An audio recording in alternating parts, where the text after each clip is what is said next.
जयधवला, पुस्तक 9वीं, lecture number 17। ओम नमः सिद्धेभ्यः। ओम नमः सिद्धेभ्यः। ओम नमः सिद्धेभ्यः। ओम शुद्धात्मने नमः। नमो अरिहन्ताणं, नमो सिद्धाणं, नमो आयर्याणं, नमो वज्रायाणं, नमो लोहे सौवसाऊनम्। अणुभागभागमेतो विजत्तदोषस्य सम्भवो नत्ति, तं पणमियजिननाहं संकममनुभोगकोयरम्बोच्चम्। यह श्री वीरसेनाचार्य रचित जयधवला टीका है, जो कषाय पाहुड़ तथा चूनी सूत्र ग्रंथों पर लिखी हुई है, जिनके कर्ता है गुणधर भट्टारक तथा इतिवृषभ आचार्य, जिन्होंने भगवान महावीर के उपदेश के अनुसार इन ग्रंथों की रचना की है।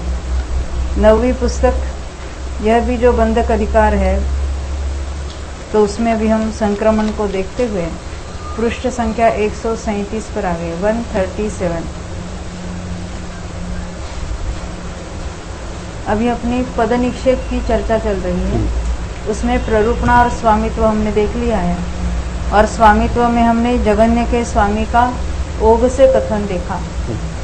अब आदेश से कथन देखेंगे। यहाँ जघन्य वृद्धि के स्वामी की बात चली, जघन्य संक्रमण के नहीं।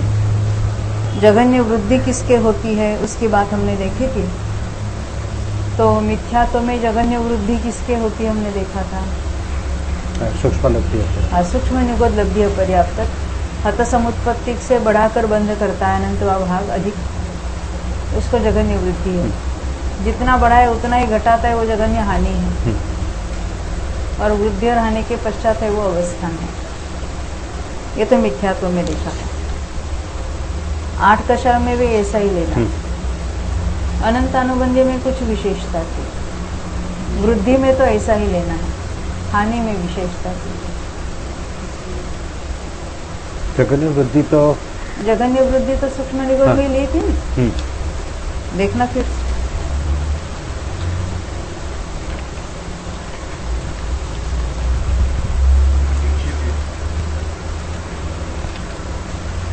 हाँ, 130 पृष्ठ पर।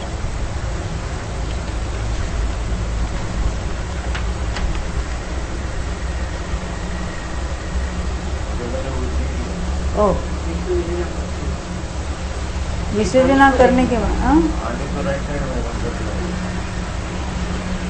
नहीं, संयोजना करके दूसरे समय में तत्पायोग्य जघन्य अनुपात का बंद कर। हाँ, दूसरे समय जघन्य बंद करके मैंने गलत बोला। उत्कृष्ट के बारे में वो बात थी। यहाँ विसर्जना के पहले समय में जो जघन्य बंद करता है, संक्रमण है, दूसरे समय में जो होगा वो जघन्य वृद्धि है, तत्प्रायोग्य। और हानि में लिया था, उसमें लिए हमने बहुत सारी बातें देखी थी। यानी संयुक्त होने पर अंतर मुहूर्त तक तो उसका अनुभाग बढ़ता गया, नया बांध रहा है ना। उसके बाद और अगर अंतर मुहूर्त तक करता रहता तो सूक्ष्म निगोद तक उसका अनुभाग पहुंच जाता। उसके पहले उसने अनुभाग का अंतर्भाग किया, और वो कौन सा वाला किया, तो अनंत भाग हानि वाला किया। उसके वहाँ जघन्य हानि होती है।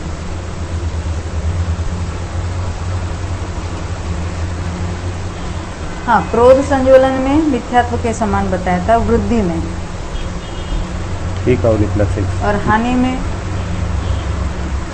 जो अंतिम समय संक्रमण करने वाला जीव लिया था। मान, माया और पुरुष वेद का ऐसा ही समझा। और लोभ संज्वलन में कौन है, तो अवली प्लस एक समय वाला जो है तब उसका, क्योंकि वो हानि होकर उस पॉइंट पर आया है। इसलिए वहां उसकी हानि हुई है।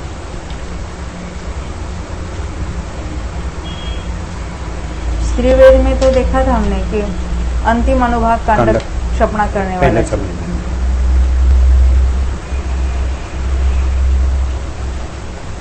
ये हमने देख लिया। अभी आदेश से देखेंगे। अपना विषय यहाँ से शुरू होता है। 137 पेज 137। देखो, आदेश से नारकियों में मिथ्यात्व 12 कषाय और 9 नौकषायों की जघन्य वृद्धि का स्वामी कौन है?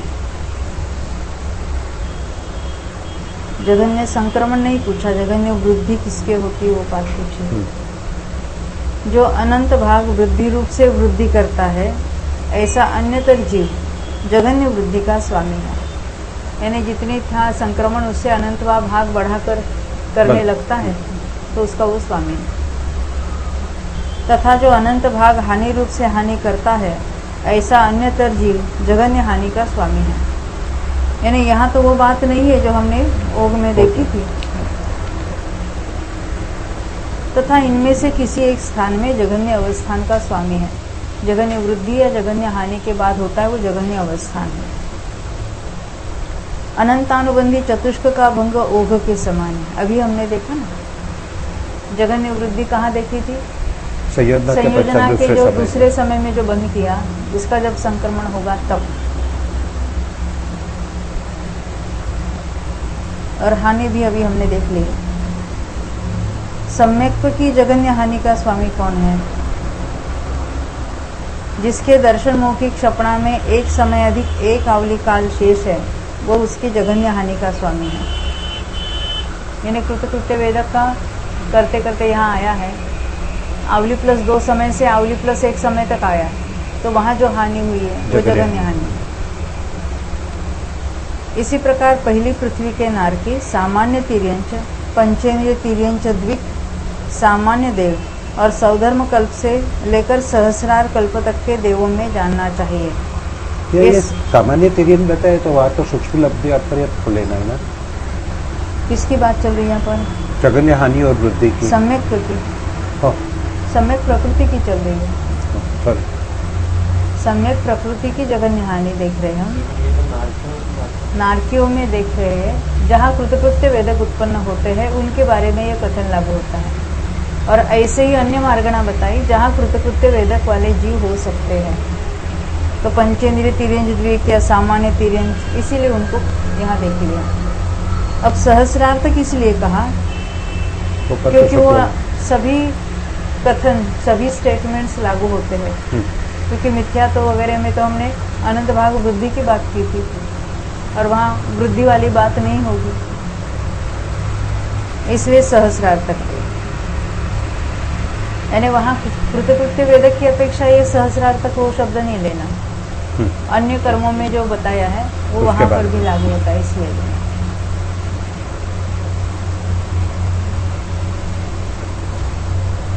इसी प्रकार नीचे की 6 पृथ्वियों में जानना चाहिए, किंतु इतनी विशेषता है उनमें सम्यक्त्व का हानि संक्रम नहीं होता। बाकी चीजें वहां भी लागू होगी। मिथ्या तो 12 कषाय 9 कषाय अनंत अनुबंधी की बात तो वहां भी लागू हो जाए। इसी प्रकार योनिनी तिर्यंच, भवनवासी, व्यंतर और ज्योतिषी देवों में जानना चाहिए। जैसे नीचे की पृथ्वियों में है वैसा ही समझना। पंचेंद्रिय तिर्यंच अपर्याप्त और मनुष्य अपर्याप्तकों में अनुभाग विभक्ति के समान भंग है। मनुष्य त्रिक में मिथ्यात्व और 8 कषायों की जघन्य वृद्धि का स्वामी कौन है? अभी मनुष्यों में पूछे, नारकियों में बता चुके। जिसने सूक्ष्म एकेंद्रिय पर्याय से आकर अनंत भाग वृद्धि रूप वृद्धि की है, ऐसा अन्यतर 3 प्रकार का मनुष्य जघन्य वृद्धि का स्वामी है। यह अनंत भाग वृद्धि होगी जो सूक्ष्म लब्धि अपर्याप्त तक से आया है, उसकी अपेक्षा बढ़ना नहीं, उसकी अपेक्षा अनंत भाग बढ़ सकता है। हाँ, तभी तो लिखा नहीं यहाँ पर। बढ़ेगा तो सही। मनुष्य पर्याप्त। हाँ, मनुष्य में आया है, अनंतवा भाग बढ़ाकर बांधा है उसने।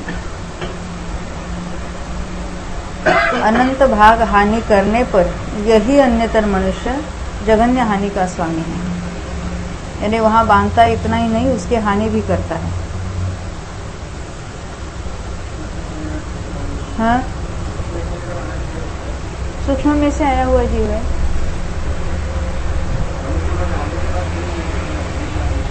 हाँ, क्योंकि मेरा भी कोई क्वेश्चन था, जो अनुभाग सूक्ष्म लब्धि पर्याप्त का है वो बहुत कम है। हाँ। और वहां से यहाँ पे आया है तो मनुष्य पर्याप्त में आएगा तो इमीडिएटली बहुत ज्यादा वृद्धि हो जाएगी। क्यों? स्थिति की बात आप फिर सोचो। नहीं, स्तुति के नहीं, मैं अनुभाग की अपेक्षा भी पंचेंद्रिय वहां से आते ही इतना अधिक से अधिक नहीं बांधेगा, यथा योग्य। उसमें भी वेरिएशंस होगी ना, अलग अलग वहां भी बंद हो सकता है। वहां से आने पर वृद्धि की भी अलग अलग वहां बातें बन सकती हैं। तो जो अनंत भाग वृद्धि रूप बांधता है उसी की बात है। हर जीव इतना ऐसा करेगा ऐसी बात नहीं है।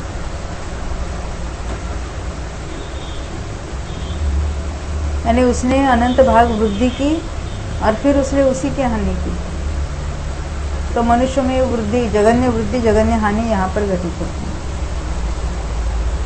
इनमें से किसी एक स्थल पर जघन्य अवस्थान का स्वामी है।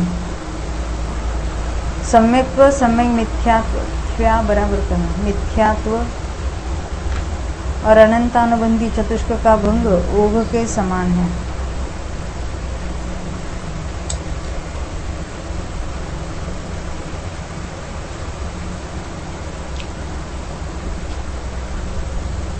सम्यक तो हमने अवली प्लस एक समय में लिया था। सम्यक मिथ्या तो अंतिम कांड में जब शुरू करता है तब किया था। अनंतानुबंधी तो हमने डिटेल देखे थे अभी। 4 संज्वलन और 9 कोशांग का भंग भी ओघ के समान है, क्योंकि संज्वलन में भी जो जघन्य होता है उसकी क्षपणा में, तो वो यहाँ मनुष्यों में भी घटित होगा। किंतु इतनी विशेषता है, जिसने सूक्ष्म एकेंद्रीय पर्याय से आकर अनंत भाग वृद्धि की है, वह जघन्य वृद्धि का स्वामी है।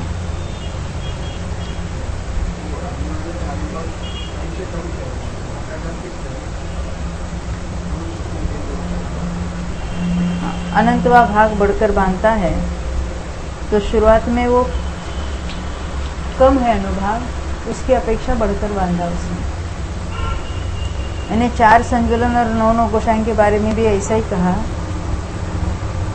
कि उसका कौन बांधने वाला है, तो सूक्ष्म एकेंद्रीय से आकर जिसने वृद्धि की है उसको कहेंगे आप। मनुष्यनियों में पुरुष वेद का भंग 6 कोशांग के समान है, क्योंकि वो सातों का एक साथ वो संक्रमण होता है, क्षपणा होती है। आनत कल्प से लेकर 9 ग्रवेक तक के देवों में अनुभाग विभक्ति के समान भंग है। इतनी विशेषता है कि सम्यक्त्व और अनंतानुबंधी चतुष्क का भंग सामान्य देवों के समान है। अनुदिश से लेकर सर्वार्थ सिद्धि तक के देवों में अनुभाग विभक्ति के समान भंग है। इतनी विशेषता है कि सम्यक्त्व का भंग सामान्य देवों के समान है। यानी वहाँ कृतकृत्य वेदक है ये बात बताने की। अनंतानुबंधी चतुष्क के जघन्य हानि संक्रम का स्वामी कौन है? तो कहते अनंतानुबंधी चतुष्क की विसंयोजना करने वाला जो अन्यतर जीव द्विचरम अनुभाग कांडक का घात कर देता है, वह जघन्य हानि का स्वामी है। यानी अंतिम अनुभाग कांडक का पहला समय लेना। अन्यत्र तो हम संयोजना कराते थे, यहाँ पे और यहाँ तो सारे समय दृष्टि है, मिथ्यात्व में जाने का सवाल नहीं है। तथा वही अनंतर समय में जघन्य अवस्थान का स्वामी है। इसी प्रकार अनाहारक मार्गणा तक जानना चाहिए। यहाँ पर आदेश से विशेषार्थ पढ़ रही, आदेश से स्वामित्व को समझने के लिए इन बातों पर विशेष रूप से ध्यान रखना चाहिए कि दर्शन मोनि की क्षपणा का प्रारंभ मनुष्य त्रिक में ही होता है। इसलिए सम्यक मिथ्यात्व की जघन्य हानि और अवस्थान इन्हीं मार्गणाओं में घटित होते हैं। इसका अर्थ समझ में आया? सम्यक मिथ्यात्व की क्षपणा यहीं पर होती है मनुष्य त्रिक में। तो उसका जघन्य कब है? जब उसके अंतिम कांडक में प्रवेश करता है कभी। हानि हुई ना, जघन्य हानि की बात है वहाँ पर। अन्यत्र तो कृतकृत्य वेदक तो है, परंतु ये सम्यक मिथ्यात्व का ये जघन्य वाला संभव नहीं है।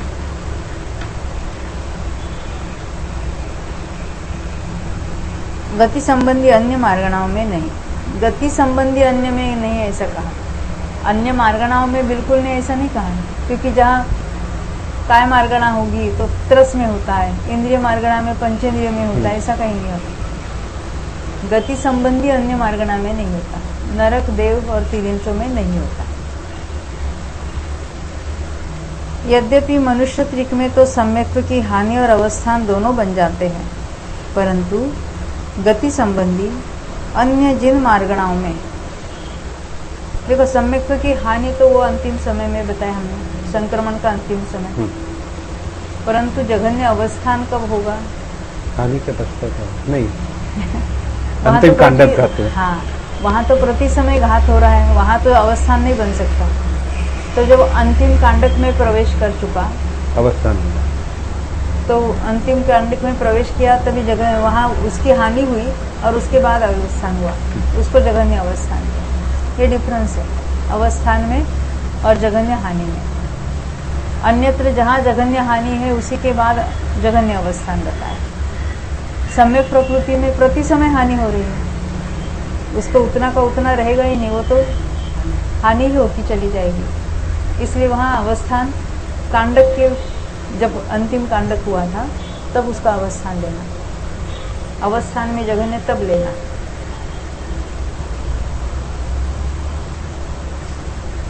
अनुभाग में भी ऐसे देखा ना कि एक इंद्रिय में से जो पंचेंद्रिय में आएगा उसका अनुभाग थोड़ा थोड़ा करके बढ़ेगा, एक साथ पंचेंद्रिय के समान नहीं हो जाएगा, ऐसे ही समझ लेना चाहिए ना।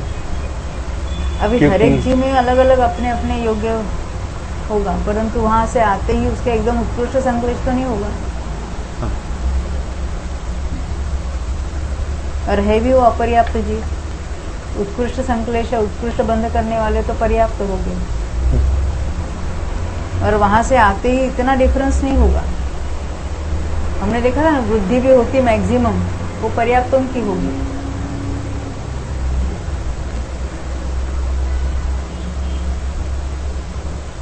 यहाँ लिखा ना, अन्य गति संबंधी जिन मार्गणाओं में कृतकृत्य वेदक सम्य दृष्टि जीव उत्पन्न मरकर उत्पन्न होता है, उनमें इसकी केवल हानि ही बनती है, और जिन मार्गणाओं में कृतकृत्य वेदक हुआ है, वेदक सम्य दृष्टि जीव मरकर नहीं उत्पन्न होता, उसमें इसकी हानि भी नहीं बनती। शेष कथन स्पष्ट ही है। अब ये तो हो गया जघन्य और उत्कृष्ट के पद निक्षेप। अब उसमें अप्पा बहुअम, अब अल्प बहुत्व को कहते हैं। अधिकार की संभाल करने वाला यह सूत्र सुगम है, यानी पद निक्षेप में ये तीसरा अनुयोग द्वार है। पहले हमने देखा था प्ररूपणा, दूसरा स्वामित्व और तीसरा अल्पबहुत्व, इसमें तीन ही है। संवत्थवा मिच्छत्तस्य उत्कस्य हानि, ये उत्कृष्ट में अल्पबहुत्व अलग लगाएंगे और जघन्य में अलग लगाएंगे। तो अल्पबहुत्व किसमें लगाएंगे? हानि में, वृद्धि में। अवस्थान तो उतना का उतना कहेंगे।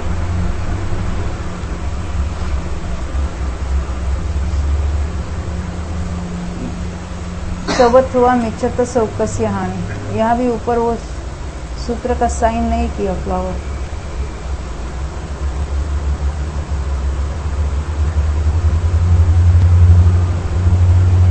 मिथ्यात्व की उत्कृष्ट हानि सबसे थोक है। हमने पहले देखा था जब उत्कृष्ट वृद्धि और हानि की बात की थी, तो वहाँ बताया था हाँ, कि हानि कम है, वृद्धि ज्यादा है। यहाँ पर सूत्र में सर्व पद के ग्रहण करने से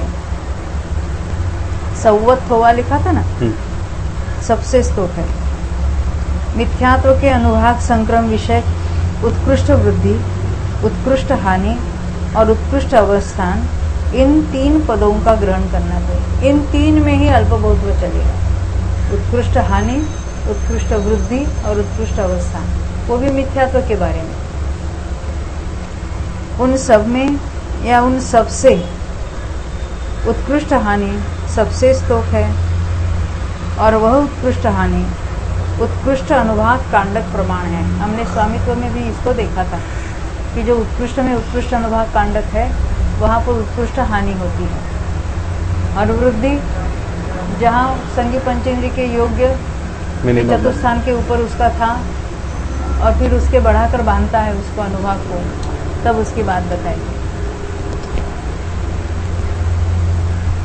वड्डी अवठानम च विशेषाह्यम, उससे उत्कृष्ट वृद्धि और अवस्थान विशेष अधिक है। उत्कृष्ट वृद्धि और अवस्थान स्वामी के समान होने से, यानी उत्कृष्ट वृद्धि और उत्कृष्ट अवस्थान स्वामी दोनों ही समान है।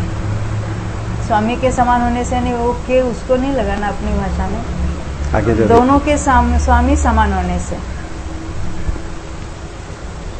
तुल्य होकर भी, यानी वो जो वृद्धि है और उतना ही अवस्थान है, तुल्य होकर भी उत्कृष्ट हानि से विशेष अधिक है, यह उक्त कथन का तात्पर्य है। शंका, उससे ये विशेष अधिक है, इसका निश्चय कैसे होता है? उसका समाधान, नहीं, क्योंकि बढ़े हुए अनुभाग का पूरी तरह से घात करने की शक्ति न होने से, जितना मैक्सिमम बड़ा है उतना एक ही कांडक में घात नहीं हो सकता, इसलिए उत्कृष्ट हानि से ये दोनों विशेष अधिक है, इसका निश्चय होता है। और यह असिद्ध भी नहीं है, क्योंकि पहले अल्पभूत्व की सिद्धि करने के लिए स्वामित्व सूत्र में कहे गए अर्थपद के अवलंबन करने से उक्त विषय के निश्चय की सिद्धि होती है। वहाँ भी लिखा है अल्पभूत्व का ये साधक है, कहकर लिखा था, आपको याद होगा। वहाँ जहाँ उत्कृष्ट वृद्धि का हमने स्वामी देखा था और हानि का स्वामी देखा था, निकाल, वहीं पर लिखा था कि ये अल्पभूत्व का साधक सूत्र है, कहकर।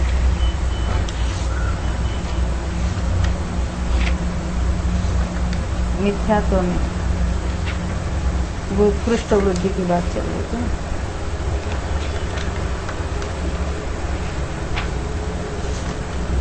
हाँ, देखो ये 123 पर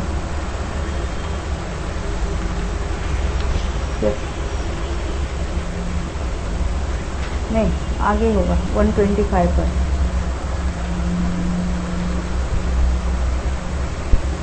यह लिखा है वहाँ नीचे से तीसरा सूत्र, यह वक्षमान अल्पभूत्व का साधक है, मिला 463 के ऊपर। और उसमें लिखा है 463 में, यह जो पहले उत्कृष्ट बंध बुद्धि से उत्कृष्ट अनुभाग कांडक विशेष की हीनता कही है, वह आगे कहे जाने वाले अल्पभूतों का साधक है। यानी इसी सूत्र के आधार से भी वो बात सिद्ध होती है। अभी हमने उसी को देखा ना कि पहले ये बता चुके थे,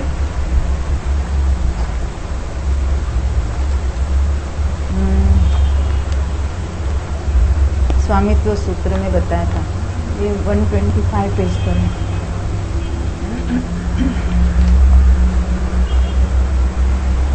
हाँ, अब आगे का सूत्र पढ़ें।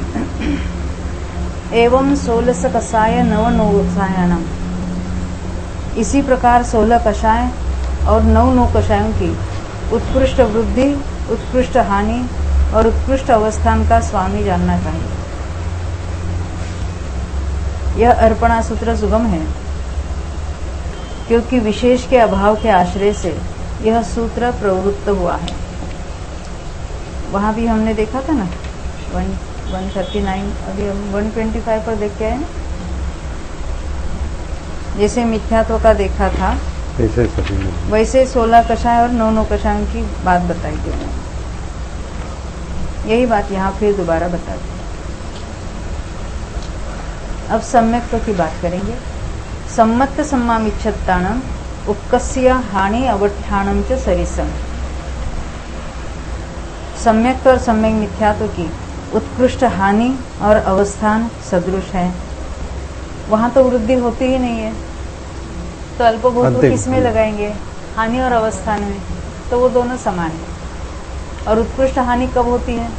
अंतिम कांडक घात में पहले समय, पहले कांडक घात। उत्कृष्ट हानि, सॉरी उत्कृष्ट मैं जगह हानि नहीं सोचा। जगह नहीं। हाँ, पहला अनुभाव कांडक जब दूसरे का पहला समय शुरू होता है तब हानि और अवस्थान लाभ, और अवस्थान भी उतना ही है हाँ। कहीं, क्योंकि उत्कृष्ट हानि के होने पर ही उत्कृष्ट अवस्थान का स्वामित्व देखा जाता है। इस प्रकार ओघ प्ररूपणा समाप्त हुई। आदेश से अनुभाग विभक्ति के समान भंग है। अनुभाग विभक्ति में वो भ के आगे मात्रा बराबर करनी। अनुभाग विभक्ति में आदेश से सब प्रकृतियों की अपेक्षा उत्कृष्ट वृद्धि, उत्कृष्ट हानि और उत्कृष्ट अवस्थान का जिस प्रकार अल्पभूत्व कहा है, उसी प्रकार यहाँ पर भी उसका कथन करना चाहिए। यह उक्त कथन का तात्पर्य। ये उत्कृष्ट बंध और उसकी उत्कृष्ट हानि तो सभी गतियों में हो जाएगी। इस प्रकार उत्कृष्ट अल्पभूत्व समाप्त हुआ।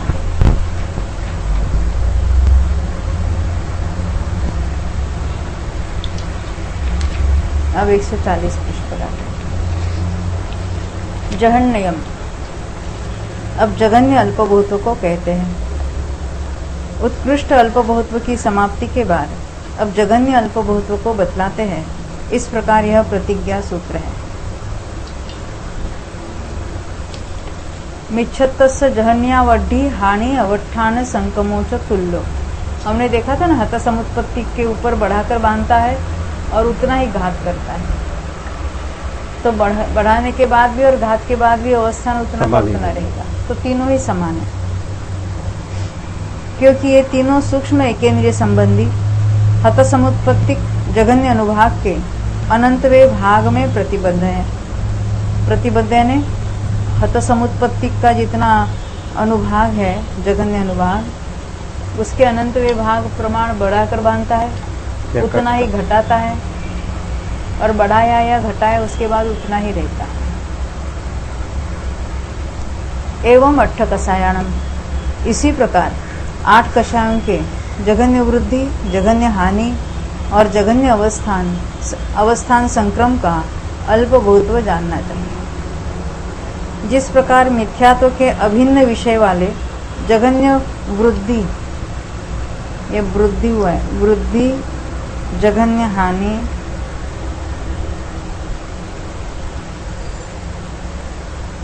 और जघन्य अवस्थान समान है, उसी प्रकार इन कर्मों के भी जानना चाहिए, क्योंकि उनका भी स्वामित्व वही है, स्वामी वही है, सूक्ष्म निबोध वाला।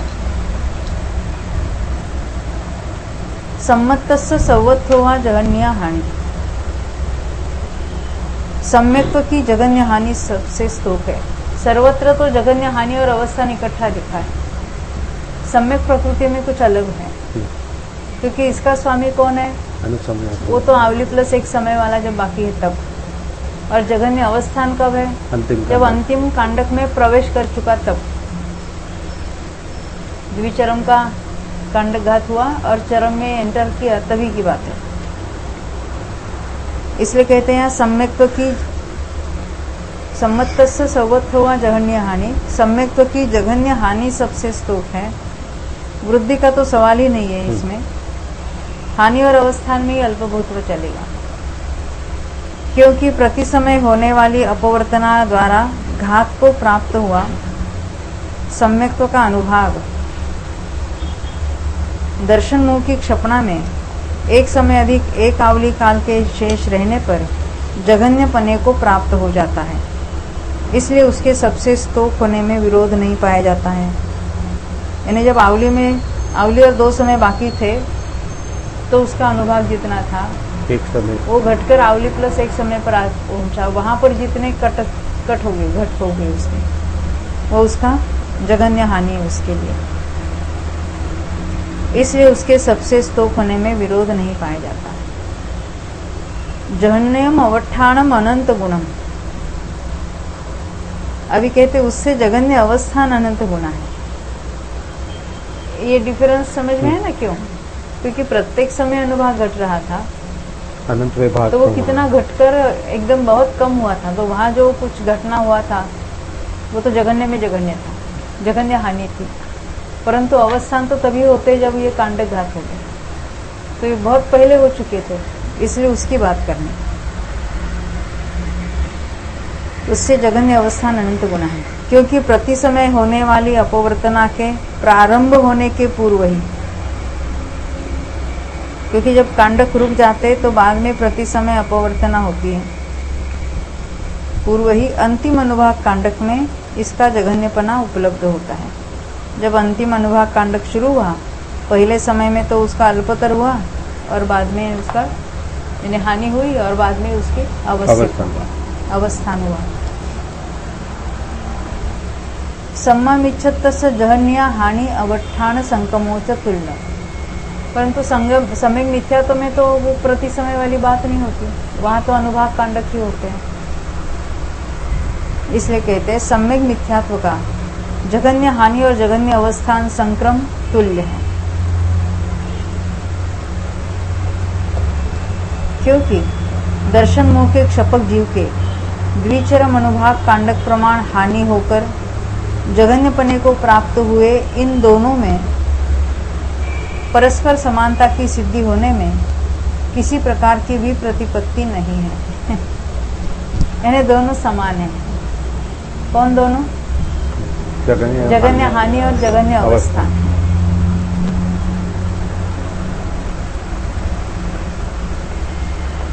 अब कहते हैं अनंतानुबंधीनम संवत्थोवा जगन्या वड्डी। अनंतानुबंधियों की जघन्य वृद्धि सबसे स्तोक है, क्योंकि पहले समय जितना बंधा था उससे दूसरे समय में जितना बढ़ाकर बांधा है, उसी का उतना आवली के बाद बढ़ाकर संक्रमण होगा। क्योंकि तत्प्रायोग्य विशुद्ध परिणाम से संयुक्त होने के दूसरे समय में हुआ नवक बंध वृद्धि रूप से यहाँ पर विवक्षित है। तत्प्रायोग्य शब्द लिख दिया तो वहाँ मिनिमम पॉसिबल जो बंद होगा उसकी अपेक्षा लेना है और फिर उसको बढ़ाकर बांधा दूसरे समय में। जघन्य हानि अवट्ठान संकमोच अनंत गुण। उससे जघन्य हानि और जघन्य अवस्थान अनंत गुणे हैं।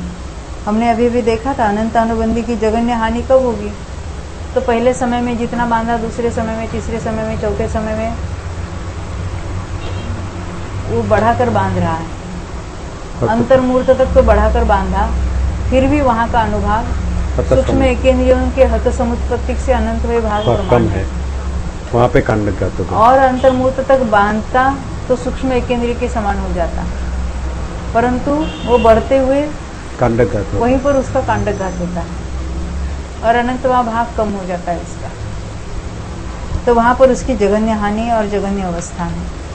परंतु जो पहले और दूसरे समय में जो डिफरेंस था उससे तो यहाँ अनंत गुना बढ़ गया है, क्योंकि एकांत बुद्धि में अनंत गुना बढ़ाया था उसने। क्योंकि संयुक्त होने के बाद अंतर्मूर्त काल तक एकांतानुवृद्धि रूप से जो अनुभाग की वृद्धि होती है उसमें सबसे स्तोक अनुभाग कांडक घात के होने पर जघन्य हानि और अवस्थान का स्वामित्व देखा जाता है। हमने देखा था अनंत एकांत अनुवृद्धि रूप से वृद्धि हो गई है और सूक्ष्म एकेंद्रीय के समान अनुभाग होने के पहले उसका अनुभाग कांडक घात हुआ है।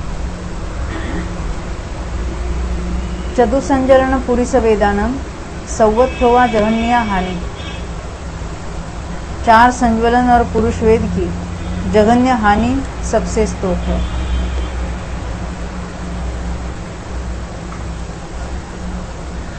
क्योंकि 3 संज्वलन और पुरुष वेद का जघन्य स्वामित्व अपने अपने बंध के अंतिम समय में हुए नवक बंध का अपने अपने संक्रम के अंतिम समय में संक्रमण करने वाले क्षपक जीव के होता है। यानी ये जो नया बंध किया उसने, जो अंतिम समय में बांधा है, आवली बीत जाने के बाद उसका संक्रमण शुरू हुआ दूसरा उसका समय। जो अंतिम समय है, जब उसका जघन्य में जघन्य हुआ, उसकी हानि होकर वो जघन्य हुआ है, तो वहां उसकी जघन्य हानि पाई जाती है। और लोक संज्वलन का जघन्य स्वामित्व क्षपक जीव के सकषाय अवस्था में एक समय अधिक एक आवली काल शेष रहने पर होता है, क्योंकि जब आवली प्रमाण शेष रहता है तो संक्रमण रुक जाता है, इसलिए एक समय अधिक आवली वाला लिया। अतएव प्रकृति में इस जघन्य स्वामित्व का अवलंबन लिया गया है, यानी यहाँ हानि सबसे स्तोक है। उस जघन्यम अवठानम अनंत गुणम, उससे जघन्य अवस्थान अनंत गुणा है, यह भी ऐसा ही है।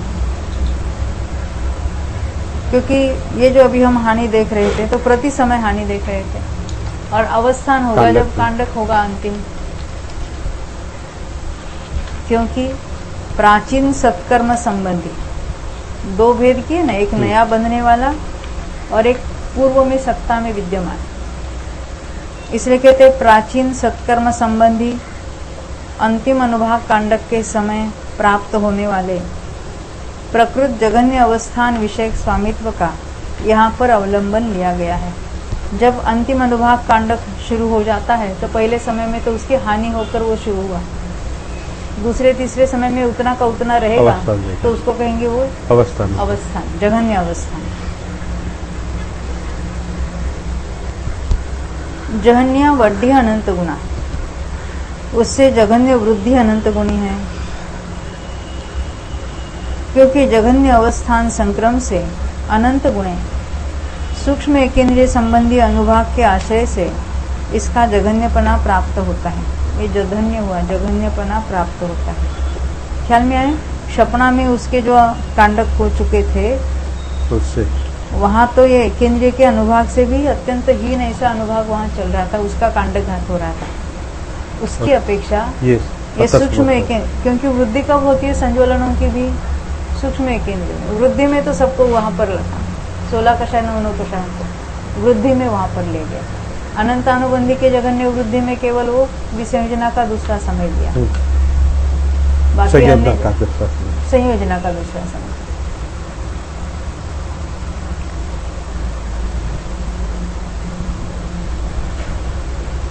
जहन्या वड्डी अनंत गुणा। हाँ।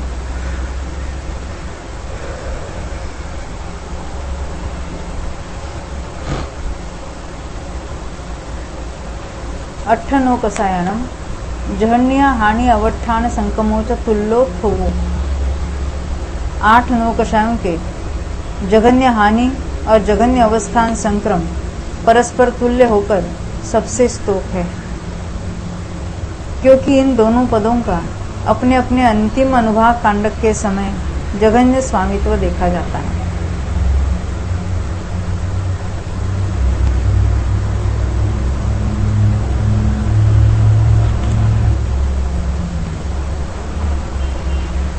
चार संगुलन की अनंतानुबंधी की अलग बताई और यहाँ पर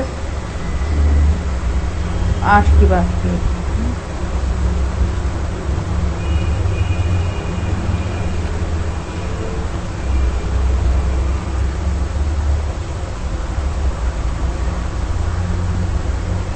ऐसे कैसे लिए यहाँ पर 9 कषाय, मैं कषाय की बात कर रही, मेरे मन में वो कषाय की बात 8 कषाय ऐसे मैं सोच रही हूँ, क्योंकि 8 कषाय की बात तो मिथ्यात्व के समान है, यहाँ 8 9 कषायों की बात हो रही है, इसलिए मैं फिर वापस पहले वाला देख रही थी। 8 9 कषाय में किसको नहीं लिया? पुरुष वेद को छोड़कर, क्योंकि उसका नवक बंद होता है, बाकी का नहीं होता।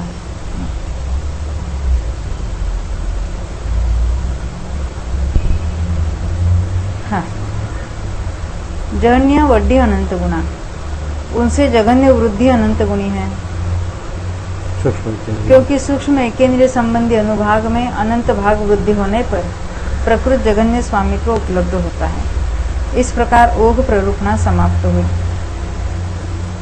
आदेश से नारकियों में मिथ्यात्व 12 कषाय और 9 9 कषायों के जघन्य वृद्धि, ये वृद्धि को जघन्य हानि और जघन्य अवस्थान संक्रम तुल्य है, क्योंकि हमने देखा था ना कोई भी जीव अनंतवा भाग बढ़ाकर बांधता है तो जघन्य वृद्धि, अनंतवा भाग उतना ही घटा है तो हानि और अवस्था और उतना ही अवस्थान। अनंतानुबंधी चतुष्क का भंग ओघ के समान चाहिए।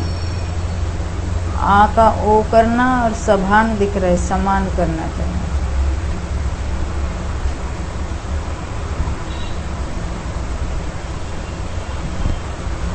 इसी प्रकार हमने देखा था ना जघन्य वृद्धि हानि, उसकी बात देखी थी हमने वहां पर।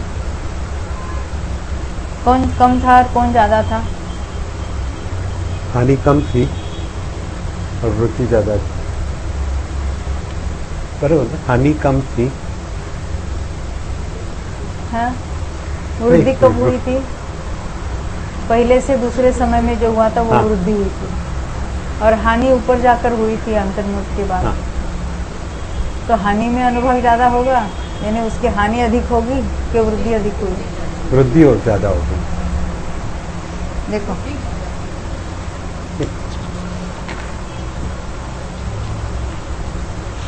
जघन्य वृद्धि सबसे स्तोक है 141। पहले समय से दूसरे जितना बढ़ाकर बांधा है उसके अंतर्मूर्त के बाद अनुभाग कितना और बहुत ज्यादा बढ़ गया है, और फिर उसमें से उसने हानि की थी। तो जघन्य हानि उससे अनंत गुणे है। ख्याल में आई ना बात?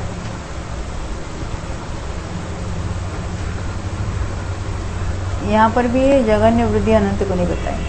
हाँ, ये तो हम अभी आदेश में देख रहे थे।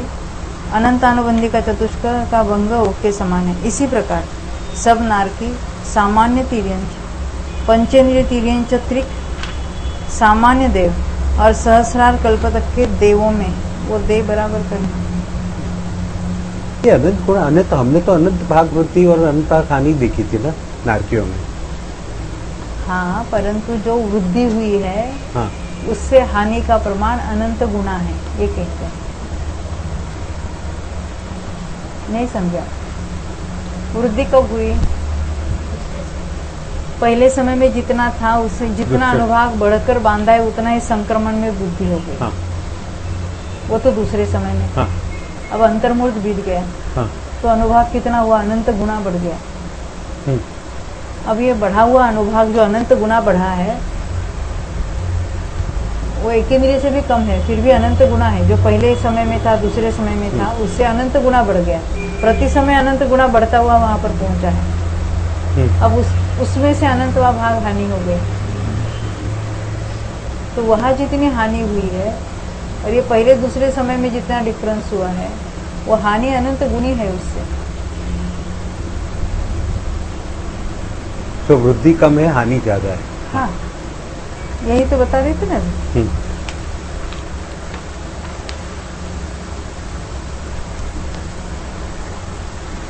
पंचेंद्रिय तिर्यंच अपर्याप्त, लास्ट लाइन 142 पर। और मनुष्य अपर्याप्तकों में अनुभाग विभक्ति के समान बन गए। तो यहाँ पे ऐसे क्यों लिखा है कि एक अवस्थान कोई भी एक जगह ले सकते हैं? हाँ, जघन्य अवस्थान कोई भी एक जगह ले सकते हैं। इनमें से किसी एक स्थान में जघन्य अवस्थान एक कोई तो बोलो, अरविंद भाई कुछ बोल रहे। हाँ, हाँ, क्योंकि जघन्य अवस्थान जो कहाँ पे नारकियों में। हाँ, नारकियों में। ये पेज नंबर 137 में देखो, जघन्य अवस्थान किसी भी एक स्थान में ले सकते हैं। हम अनंतानुबंधी की बात कर रहे हैं। नहीं नहीं, हम आदि नारकियों की बात हुई। नारकियों में अनंतानुबंधी की बात कर रहे हैं। अभी तो मिथ्यात्व की बात हो रही थी ना। मैंने समान का सभान भी किया था, सभान का समान भी किया था। अच्छा, मैं ये मिथ्यात्व की बात सोच रहा था, इसीलिए मेरा कंफ्यूजन हो रहा था। ये पहली लाइन में मिथ्यात्व 12 कसा और 9 कसा की हमने जगह तो अनंतानुबंधी वो आ हुआ था, मैंने बोला ओ करना, और सभान दिख रहा था वो समान करना, सॉरी, और इसलिए वहां पर जघन्य वृद्धि से जघन्य हानि अनंत गुणी है, उसी की बात चल रही है। अनंतानुबंधी मिथ्यात्व में तो जितना बढ़ाकर बांधता है उतना ही घटाता है, वो अवस्थान तो भी समान इधर। है, तीनों समान है। पंचेंद्रिय तिर्यंच अपर्याप्त और मनुष्य अपर्याप्तकों में अनुभाग विभक्ति के समान बन गए। वहां भी लेना कितना अनुभाग लेके आया है। कम अनुभाग से आया एक इंद्रियों से तो बड़ा कर बांधेगा, और अधिक से आया तो हानि करेगा। मनुष्य त्रिक में ओघ के समान भंग है, यानी वहाँ हानि ज्यादा है कि वृद्धि ज्यादा है, ऐसा अगर प्रश्न है तो समान होनी चाहिए, क्या है पता नहीं।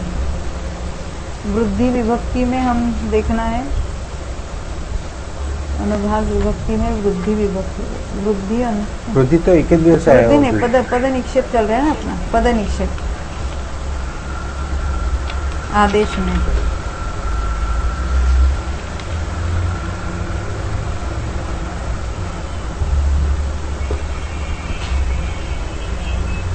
तिर्यंचों में हमको पंचमी तिर्यंच अपर्याप्तकों में देखना था।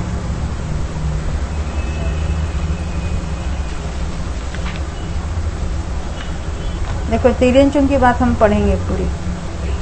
304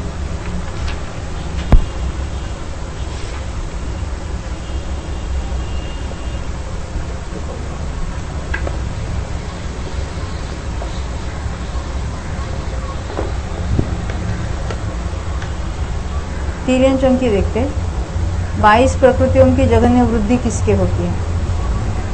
अनंतानुबंधी को छोड़ा, समय मिथ्यात्व को छोड़ा, जघन्य अनुभाग की सत्ता वाले सूक्ष्म एकेंद्रीय जीव के द्वारा अनंत भाग वृद्धि रूप बंद करने पर जघन्य वृद्धि होती है। अनंतवा भाग बढ़ाकर बांधा, उसी का घात करने पर जघन्य हानि होती है, और दोनों में एक जगह अवस्थान होता है। सम्यक तो प्रकृति और अनंतानुबंधी का भंग नारकियों के समान है, जो अभी अभी हमने अन्यत्र भी देखा था। पंचेंद्रिय तिर्यंच पर्याप्त और पंचेंद्रिय तिर्यंच योनियों में 22 प्रकृतियों की जघन्य वृद्धि किसके होती है? तो जघन्य अनुभाग की सत्ता वाला, जैसे हमने मनुष्य त्रिक में भी अभी भी देखा था। सूक्ष्म एकेंद्रियों से आकर यहाँ जन्म लेकर, वहां लिखा है सूक्ष्म एकेंद्रियों में जन्म लेकर, ऐसा नहीं, सूक्ष्म एकेंद्रियों से आकर यहाँ जन्म लिया है उसने। जब अनंत भाग वृद्धि को लिए हुए अनुभाग का बंध करता है तो उसके जघन्य वृद्धि होती है, उसी का घात करने पर जघन्य हानि होती है, और दोनों में से एक जगह जघन्य अवस्थान होता है। सम्यक और अनंतानुबंधी चतुष्क का भंग तिर्यंचों के समान है, इतना विशेष है, पंचेंद्रिय तिर्यंच योनिनियों में सम्यक प्रकृति को छोड़ देना चाहिए। वो तो हमने उसकी भी चर्चा की थी। हम अभी अपर्याप्तों की बात हमको पढ़नी थी। पंचेंद्रिय तिर्यंच अपर्याप्तकों में 22 प्रकृतियों की वृद्धि आदि का स्वामीपना इसी प्रकार है। इसी प्रकार है वो सूक्ष्म एकेंद्रिय से आया हुआ जीव जो बढ़ाकर बांधेगा वो जघन्य वृद्धि, उसी की हानि करेगा तो जघन्य हानि। अनंतानुबंधी का भंग मिथ्यात्व के समान है। किसके लिए? पंचेंद्रिय अपर्याप्तों के लिए मिथ्यात्व के समान है।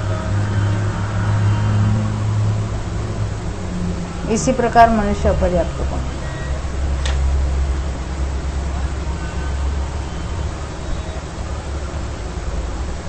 हाँ अभी आते हैं अपने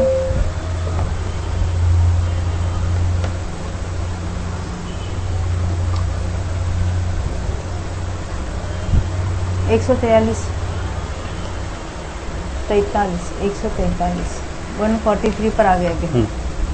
मनुष्य त्रिक में ओघ के समान भंग है, इतनी विशेषता है। मनुष्य नियम में पुरुष वेद का भंग 6 नौकशाओं के समान है, यानी उसके अंतिम अनुभाग कांडक शुरू होता है तब उसकी जघन्य हानि हो जाएगी। आनत कल्प से लेकर 9 ग्रैविक तक के देवों में अनुभाग विभक्ति के समान भंग है, इतनी विशेषता है कि अनंतानुबंधी चतुष्क का भंग ओघ के समान। अनंतानुबंधी में तो वो बात घटित होगी दूसरा समय और आगे जो हानि वृद्धि होती है उसके बाद। अनुदिश से लेकर सर्वार्थ सिद्धि तक के देवों में मिथ्यात्व 16 कषाय और 9 कषायों की जघन्य हानि और अवस्थान, ये दोनों पद समान है। और वो कब होगी? अनंतानुबंधी की विसर्जना करते समय इनकी हानि होगी, अन्यथा जितना का उतना रहेगा। इसी प्रकार अनाहारक मार्गणा तक जानना चाहिए। इस प्रकार अल्प बहुत्व के समाप्त होने पर पद निक्षेप समाप्त हुआ। ये विसर्जना में होगी कि रेगुलर में होगी? जघन्य हानि, जघन्य हानि विसर्जना में तो हानि होगी ही नहीं। हाँ नहीं, अनुभाग तो कम होके क्यों बदलेगा कम ना। होगा? अच्छा, स्थिति कम, अनुभाग क्यों कम होगा? उसका कम होने का कोई कारण नहीं है। कार्य विशेष से नहीं है। कार्य विशेष से ही होगा कम।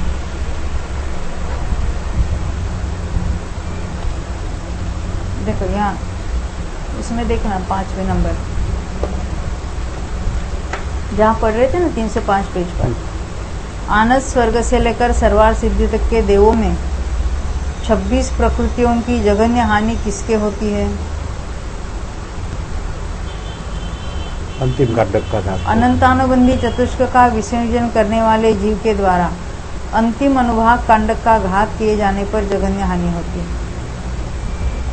उसी के अनंत समय में जघन्य अवस्थान होता है। 22 प्रकृतियों की बात है यहाँ पर।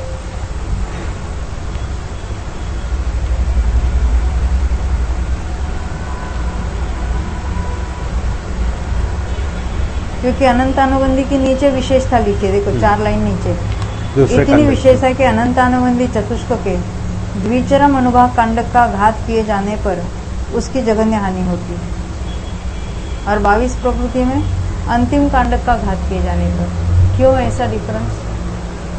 वहाँ पे तो संक्रमण रुक जाएगा ना। हाँ, वहाँ पे तो अंतिम कांडक के बाद तो संक्रमण ही रुक हाँ, जाएगा। अनंतानुबंधी में अंतिम कांडक के बाद तो संक्रमण तो रुक ही जाता है, और यहाँ अन्य प्रकृतियों में अंतिम कांडक घात होने के बाद वहाँ संक्रमण तो रहता है। चल रहा है, तो वहाँ उसका जघन्य हानि होती है उसकी। और अवस्थान भी वहाँ पे। हाँ, अन्य प्रकृतियों में तो द्विचरम से अंतिम में आ गया तब उसका जघन्य हो जाएगा अनंत अनुबंधी का, और अन्य में अंतिम अनुभाग कांड का घात हो जाने के पश्चात संक्रमण चालू रहता है उसकी हानि हो जाएगी, जघन्य हानि। क्योंकि वहाँ तो संक्रमण तो चल ही रहा है ना, परंतु उसके बिना अनुभाग में कोई परिवर्तन नहीं होगा। 33 सागर भले वो सर्वार सिद्धि में रहे तो भी, हमने देखा ना पहले, उतना का उतना उसका कार्य विशेष के बिना है। हाँ, आपका ऐसा था ना कि सर्वार सिद्धि वाले जीवन, वहाँ तो शुक्ल लेशा इतनी विशुद्धि है, समय दृष्टि है सारे, तो वहाँ तो मिथ्यात्व का वगैरह अनुभव घटना चाहिए कि नहीं चाहिए? जिसे स्थिति तो हम देखते हैं हर समय एक एक कम ही हो रही है वहाँ पर, फिर भी अनुभाग का घटना नहीं होगा। अनुभाग का घटना तो क्रिया विषय से ही होगा, तो वहाँ कौन सा कार्य हो सकता है जो अन्य विसंयोजना का ही एकमात्र कार्य होगा, क्योंकि अन्यत्र उपशम सम्यक्तों के काल में होता है घटना। मिथ्या दृष्टि जो है नीचे वाले विसंयोजना के काल में होगा, अनंत दर्शनमुखी क्षपणा में होगा, अन्य भी कर्मों में उसका घटना होगा, परंतु ऐसा कार्य तो वहाँ नहीं होता है। इसलिए वहाँ अनुभाग का घटना किस काल में होगा? कार्य विशेष। जब अनंतानुबंधी की विसंयोजना हो रही है, अन्य प्रकृतियों का भी अनुभाग कांडक हो रहा है। अनंतानुबंधी का तो हो ही रहा है, उसकी तो सत्ता नष्ट होने वाली है, परंतु अन्य कर्मों का अनुभाग कांडक स्थिति कांडक सब होगी वहां पर। इसलिए वहां के जीवों के लिए मिथ्यात्व की हानि कब होगी अनुभाग की? जब वो विसंयोजना करेगा। तो पहले कांडक के समय इतनी हानि नहीं हुई, या पहले कांडक के समय जो हानि हुई उसका प्रमाण ज़्यादा है, और वो हानि का प्रमाण घटते घटते अंतिम कांडक के बाद जो रह गया उसका अनुभाग मिथ्यात्वादी अन्य प्रकृतियों का, वहाँ उसकी जघन्य में जघन्य हानि हुई, उसके बाद उतना ही अनुभाग थ्रू आउट रहेगा उसका। इज दिस एप्लीकेबल इन चौथे गुणस्थान के 5वें गुणस्थान में? यही एप्लीकेबल रहेगा, क्योंकि वहाँ पे हमने गुणश्रेणी निर्जरा निरंतर देखी है। गुणश्रेणी निर्जरा है, वो स्थिति की बात बताते हैं। हाँ। वहाँ मृदेशों की निर्जरा होती है। नहीं, पर गुणश्रेणी निर्जरा में अनुभाग कांडक घात भी होते रहते हैं। गुणश्रेणी निर्जरा में अनुभाग कांडक घात नहीं होते, नहीं होते हैं। नहीं, न ही स्थिति कांडक घात होते हैं। मात्र अपकर्षण के द्वारा गुणश्रेणी की रचना होती है। कांडक घात होना अलग बात है, और सामान्य अपकर्षण के द्वारा गुणश्रेणी होना अलग बात है। नहीं, तो गुणश्रेणी की रचना कैसे होगी? अनुभाग स्थिति, अरे स्थिति अपकर्षण से कांडक होगी। घात। कांडक की जरूरत क्या है? सामान्य से अपकर्षण होता है, और नीचे जो डिस्ट्रीब्यूशन होता है वो गुणश्रेणी रूप से हो जाती है। तो अपकर्षण से ही गुणश्रेणी रूप प्राप्त हो जाएगी। अच्छा, इसके मैं नीचे इसे तो समझ उतने रहा के था उतने आपको। बने रहेंगे, और नीचे नीचे के एक एक निशे गल रहा है। और जब कोई क्रिया विशेष होता है तभी कांडक घात हो गए। करण परिणाम जहाँ जहाँ हो गए वहाँ कांडक घात भी हो गए। कांडक घात कब होते हैं? अपूर्वकरण अनिवृत्तिकरण परिणामों में होते हैं। जब क्षपणा होती है, जब कुछ विसंयोजना होती है, जो विशेष कार्य होता है, तब करेंगे।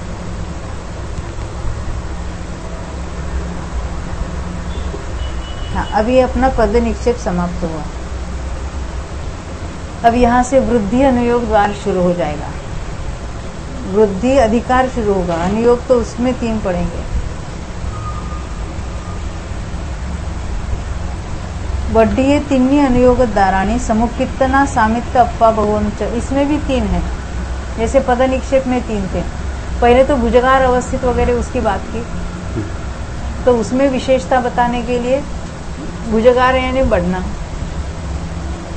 तो वहां कहते हैं वृद्धि जो है, वृद्धि होती है, हानि होती है, वो उत्कृष्ट भी हो सकती है, जघन्य भी हो सकती है। वो हो गया पद निक्षेप। अब यहाँ वृद्धि में क्या कहेंगे? वो जो वृद्धि हुई है उसमें कितने प्रकार की वृद्धि हो सकती है? जैसे 6 प्रकार की वृद्धि हानि जो हो सकेगी, तो यहाँ उसको बताएंगे। यहाँ अनुभाग का प्रकरण है, इसलिए अनंत गुना तक चले जाएंगे। स्थिति में इतना नहीं होता है, वहां तो 4 प्रकार की हानि वृद्धि हो सकती है, और वो भी यथा योग्य जहां होती है वहीं पर होती है, सर्वत्र नहीं होती। अब यहाँ पढ़ेंगे हम। वृद्धि में 3 अनुयोग द्वार होते हैं, समुत्कीर्तना, स्वामित्व और अल्पभोत्व। पद निक्षेप विशेष को वृद्धि कहते हैं। और वहां पद निक्षेप में कहा था कि भुजगार विशेष को पद निक्षेप कहते हैं, है ना? यानी उसमें और स्पेसिफिकेशन करेंगे। उसमें ये 3 ही अनुयोग द्वार होते हैं, क्योंकि शेष अनुयोग द्वारों का इन्हीं में अंतर्भाव देखा जाता है। इस प्रकार सूचित किए गए समुत्कीर्तना आदि अनुयोग द्वारों में से सर्वप्रथम समुत्कीर्तना का कथन करते हैं। इस बात का ज्ञान कराने के लिए यह सूत्र कहते हैं समुत्कीर्तना। अब समुत्कीर्तना को कहते हैं। यह सूत्र सुगम है। मिच्छत्तस्य अत्थि सव्विहा वड्ढी छव्विहा हानि अवठाणं च। मिथ्यात्व की 6 प्रकार की वृद्धि, 6 प्रकार की हानि और अवस्थान है। छव्विहा यानी 6 विधा, विधा यानी प्रकार। 6 प्रकार की वृद्धि भी होती है, अधिक बढ़ाकर बांधा है। 6 प्रकार की हानि भी होती है, कांडक के द्वारा 6 प्रकार की हानि हो सकती है। और कहते हैं अवस्थान भी होता है। शंका, 6 वृद्धियां कौन है, यानी कौन सी है? उसका समाधान, अनंत भाग वृद्धि, असंख्यात भाग वृद्धि, संख्यात भाग वृद्धि, संख्यात गुण वृद्धि, असंख्यात गुण वृद्धि और अनंत गुण वृद्धि, इन नामों वाली 6 वृद्धियां हैं। इसी प्रकार 6 हानियों का भी कथन करना चाहिए। वहां कैसे कहेंगे? अनंत भाग हानि, असंख्यात भाग हानि, संख्यात भाग हानि, संख्यात गुण हानि, असंख्यात गुण हानि और अनंत गुण हानि। जहाँ गुणा हानि कहते ना, तो गुणा हानि यानी उसके उतने भाग प्रमाण रह जाता है और बाकी का घात होता है। यानी अनंत बहुभाग का घात होकर अनंतवा भाग शेष बचेगा, तो कहेंगे अनंत गुणा हानि हो गई। और अनंत गुणा हानि में, अनंत भाग हानि में अनंतवा भाग कम हो जाना, अनंत बहुभाग रह जाना, बहुभाग रह जाना, उसको कहेंगे अनंत भाग हानि। हाँ, अनंतवा भाग उसमें से घटाना। और अनंत गुणा में अनंत से भाग देना उसको, और जो शेष रहेगा उतना वहां रहेगा। जैसे हम 64 का कहेंगे, 4 गुणा हानि कहेंगे तो क्या होगा? 4 गुणा हानि यानी क्या हुआ? 48 जाएगा। 64 को 4 से भाग देगा, 16 रहेगा, 16 बच जाएगा। और चौथा भाग हानि कहेंगे तो 16 जाएगा और 48 बाकी चौथा भाग 16 है, 16 माइनस करेंगे 48 बाकी रहेगा। 48 बाकी है। यानी चौथा भाग हानि कहेंगे तो 48 रहेंगे, चौथा भाग 16 निकल जाएंगे। और 4 गुना हानि में 16 बाकी रहेगा, चौथा 48 भाग बाकी रहेगा। 4 गुना हानि में चौथा भाग बाकी रहेगा, यानी 16 शेष रहेंगे, 48 निकल जाएंगे। ये डिफरेंस है दोनों में। अनंत भाग हानि में अनंतवा भाग चला जाता है, अनंत बहुभाग रहता है। और अनंत गुणा हानि में अनंत बहुभाग चला जाता है, अनंतवा भाग शेष रहता है। वृद्धि में उल्टा, उसमें ऐड कर देना। इसी प्रकार 6 हानियों का भी कथन करना चाहिए। उनमें से 6 वृद्धियों की प्ररूपणा जिस प्रकार अनुभाग विभक्ति में की है, उसी प्रकार सबकी सब यहाँ पर करनी चाहिए, क्योंकि उससे इसमें कोई विशेषता नहीं है। यानी ये समुत्कीर्तना में तो बस होती है, इतना कहना वही समुत्कीर्तना होती है।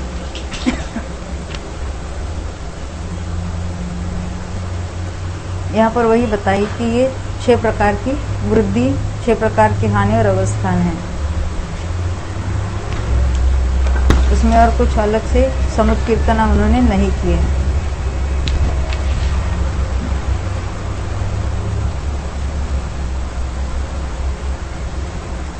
अब हानियों का कथन करने पर सबसे उत्कृष्ट अनुभाग सत्कर्म वाले जीव के द्वारा अंतिम उर्वंक का घात करने पर प्रथम अनंत भाग हानि रूप भेद होता है। वृद्धि में तो 6 वृद्धि बताई, अब हानि में वहाँ तो बंद होता है, तो वैसे हानि में क्या लेंगे? पहली हानि कौन सी है? अनंत भाग हानि, यानी अनंतवा भाग कम होना। तो उसके लिए क्या कहा? जैसे हमने अनंत गुणा में उर्वंक वगैरह कहा था, तो हानि में भी उर्वंक आदि संख्या होगी। उर्वंक किसको कहते याद है? अनंत भाग। हाँ, अनंतवा भाग वृद्धि या हानि होना, तो अनंतवे भाग के लिए ऊ कहा, उसको कहेंगे उर्वंक। यही कहते हैं सबसे उत्कृष्ट अनुभाग सत्कर्म वाले जीव के द्वारा, यानी स्टार्टिंग पॉइंट सबसे उत्कृष्ट अनुभाग था, उसके द्वारा अंतिम उर्वंक का घात करने पर प्रथम अनंत भाग हानि रूप भेद होता है। ये अंतिम उर्वंक इन ऊ 4 वाला के ऊ 8 वाला? 8 के पहले वाला। 8 के पहले वाला, तो वो तो बड़ा हो जाएगा ना। ऊ 4 में जो ऊ है वो सबसे कम है, और वो उस पे पीछे बढ़ोतरी होती रहती है, क्योंकि उसमें मिलाते जाते, वृद्धि में तो मिलाते जाते हैं। हानि में सबसे पहले हानि कब से शुरू हो जाएगी? अनंत भाग हानि, अनंत भाग हानि, अनंत भाग हानि। हाँ। हम उत्कृष्ट से शुरू कर रहे हैं। हाँ। वहाँ हम जघन्य से शुरू करते थे पर्याय समास में। हाँ। वो फिर 4 आया था। हाँ।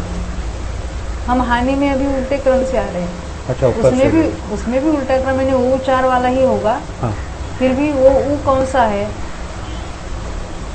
अंतिम वो पता है इसलिए। हाँ, अंतिम हानि अनंत वाला है वहाँ पर। हाँ। और उससे पहले भी पहले ऊ वाला लेना, उसके साथ उसका अनंतवा भाग कम कर देना। अब यहाँ अल्पभूतत्व कहाँ लगा रहे? कौन सी हानि ज्यादा है अधिक है, ये बात यहाँ नहीं हो रही है, वो पद निक्षेप में अभी हो चुकी।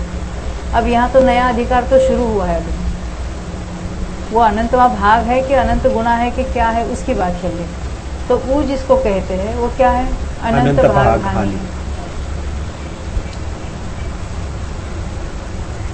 उसी के द्वारा तीसरी लाइन, अंतिम और द्विचरम उर्वंकों का घात करने पर दूसरा अनंत भाग हानि रूप भेद होता है।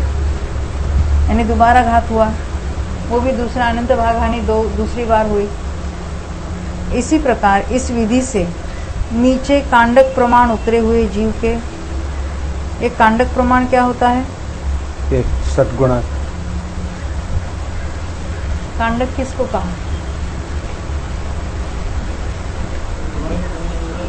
हाँ,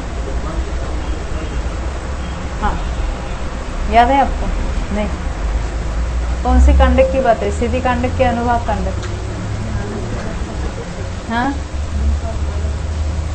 देखो देखो, एक किसको हमने देखा सद्गुण। ऊ और ऊ, हाँ, 2 बार ऊ कहते हैं, उसका अर्थ क्या है?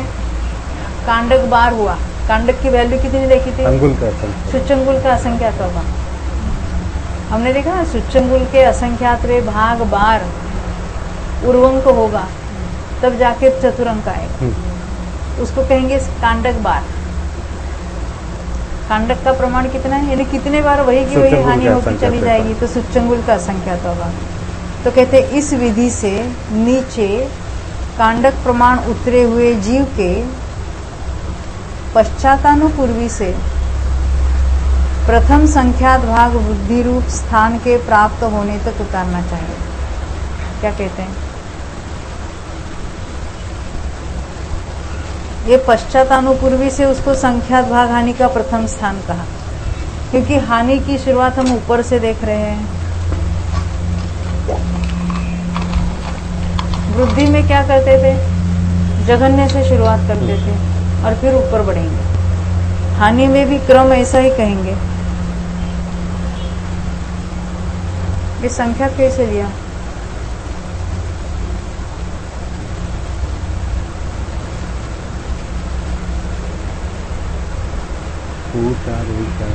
प्रथम संख्यात भाग वृद्धि रूप स्थान के प्राप्त होने तक उतारना चाहिए।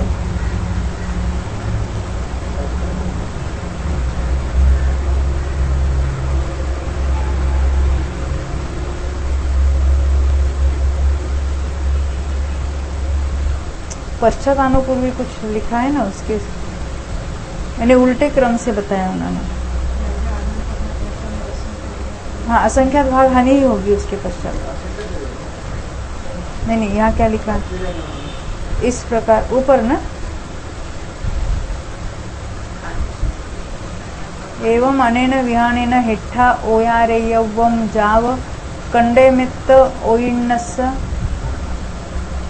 पश्चानुपूर्वीये परम संख्येच भाग वड्ढिठानम की संख्यात भाग वृद्धि रूप की बात चल रही है, यह हानि रूप की बात नहीं है।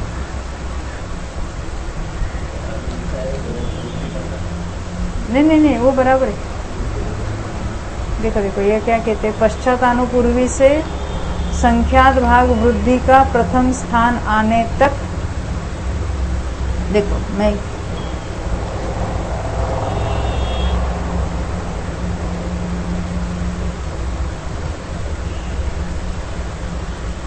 वृद्धि को देखते हुए जब हम देखा ना, उल्टे क्रम से आना है। उसके साथ ऊपरी अनुभाग का घात करने पर असंख्यात भाग हानि का प्रारंभ होता है। यहाँ तो लास्ट वाला देखा ना हमने, ऊ जो लास्ट वाला है वो हाँ। देखा। 8 तो दूसरे वृद्धि में जाएगा। वो तो लास्ट वाला जो हो गया, हाँ, तो तो गुणामय होगा वो। तो ऊ के पहले क्या संख्यात आएगा? भाग वाली बात है। संख्यात भाग वृद्धि कब हुई थी? ये ऊंचार ये अनंत ऊपर। भाग वृद्धि हुई थी। हाँ। फिर ये असंख्यात संख्यात भाग भाग वृद्धि है। ऊंचार ऊ 5 वाला गया। तो लास्ट वाला जो वो 5 वाला होगा उसकी बात है। हाँ। अंत की ओर से हम पहला देख रहे हैं उसको, यानी वो 5 वो 6 वाला है ना, वो वाला अंतिम संख्यात भाग वृद्धि वाला स्थान। नहीं, ये तो ऊ 8 वाला तो नेक्स्ट में जाएगा, तो इसके पहले 7 आएगा वो ना। 7 वाला होगा। हाँ, 7 आएगा। हाँ, तो वो गुणा वाला होगा। तो 7 संख्यात वो गुणा गुणा वाला होगा। असंख्यात गुणा वाला हो जाएगा ना। हाँ, वो तो नहीं, ये कुछ अलग कहना चाहते हैं। हम जरा आगे बढ़ेंगे तो ख्याल में आएगा शायद। यानी पहला संख्यात भाग वृद्धि का स्थान उल्टे क्रम से प्राप्त होता है, इतनी उन्होंने बताया। अपनी भाषा में हम समझेंगे। कांडक प्रमाण बार अनंत भाग हानि हुई, तो अब क्या होगा? असंख्यात भाग हानि हो जाएगी। ये बात क्लियर है ना? एक एक कांडक बार होता है, अनंत भाग हानि, अनंत भाग हानि, अनंत भाग हानि, अनंत असंख्यात भाग। भाग हानि हो जाएगा। तो सुच्चंगुल के असंख्यात भाग बार ने कांडक प्रमाण बार होगी, तब जाके असंख्यात भाग हानि होगी एक बार।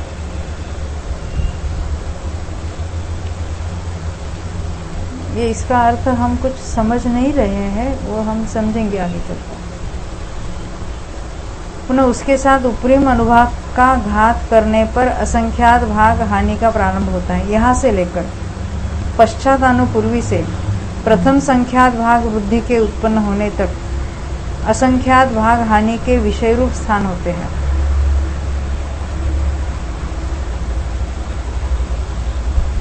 इससे नीचे घात किए जाने वाले अनुभाग के पश्चातानुपूर्वी से उत्कृष्ट संख्यात के साधिक अर्धभाग प्रमाण संख्यात भाग वृद्धि के विकल्प परिहीन होने तक संख्यात भाग हानि का विषय होकर जाता है। यानी अभी संख्यात भाग हानि हो जाएगी। पहले असंख्यात भाग अनंत भाग हानि हुई, फिर असंख्यात भाग हानि हुई, अब उसके बाद संख्यात भाग हानि हो रही है। वहां पर प्रथम द्विगुणहीन स्थान उत्पन्न होता है। आधा हो जाता है। दो गुणाहीन यानी आधा हो जाता है।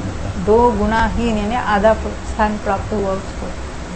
हानि होते होते होते होते पहली बार द्विगुण हानि हो गई।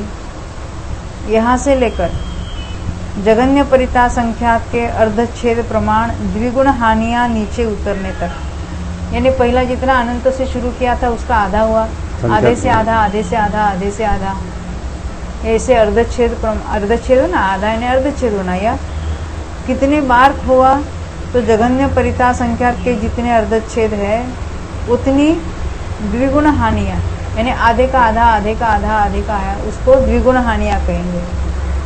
नीचे उतरकर संख्यात गुणहानि का विषय होकर जाता है। यानी वहां तक वो संख्यात, क्योंकि पहली बार आधा हुआ तो उसको संख्यात गुणहानि का पहला स्थान कहा, फिर उसका आधा हुआ, उसका आधा हुआ, उसका आधा हुआ, उसका आधा हुआ, ये सबको क्या कहेंगे? संख्यात गुणहानि। अभी तक असंख्यात गुणहानि नहीं शुरू हुई। वहां से लेकर पश्चातानुपूर्वी से संख्यात भाग वृद्धि के भेदों के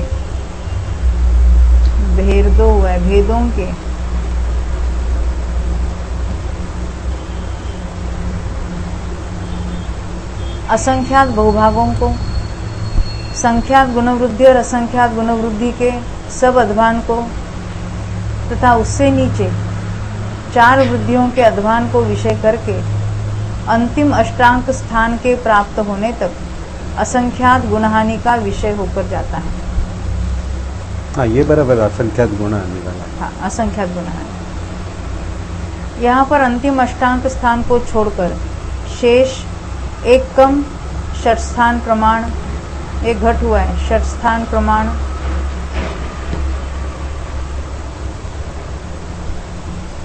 कांडक घात करने वाले जीव के असंख्यात गुणहानि का अंतिम विकल्प होता है। यह उक्त कथन का भावार्थ है। पुनः अंतिम अष्टांक स्थान के साथ कांडक घात करने वाले के अनंत गुणहानि का प्रारंभ होता है। यहाँ से लेकर सबसे उत्कृष्ट अनुभाग कांडक के प्राप्त होने तक उसका घात करने वाले के अनंत गुणहानि का विषय होता है। यानी वो कांडक का प्रमाण कितना बड़ा है तो अनंत गुणहानि वाला घात करता है। ये अनंत गुणहानि के इतने कांडक हो जाएंगे? नहीं, ये जो हम टेबल के साथ कंपेयर कर रहे हैं ना, वो बात यहाँ नहीं हो रही है। क्योंकि हमें अनंत गुण वृद्धि तो एक ही बार दिखी, उसे 8 में जाएगा तभी।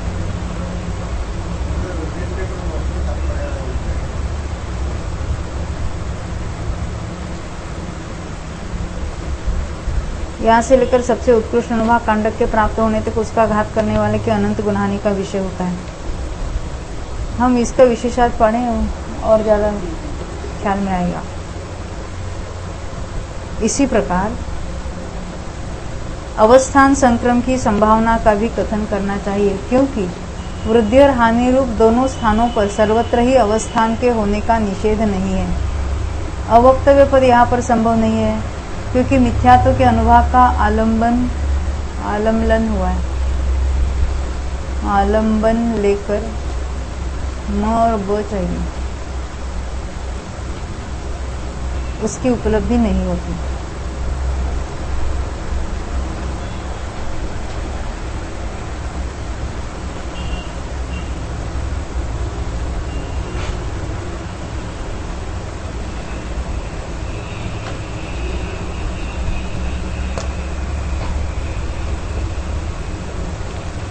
देखो यहाँ पर अनुभाग की बात, वृद्धि की बात उन्होंने कहा कि अनुभाग के समान है। तो वृद्धि की बात देखकर फिर हम हानि की बात पढ़ेंगे तो अच्छा रहेगा।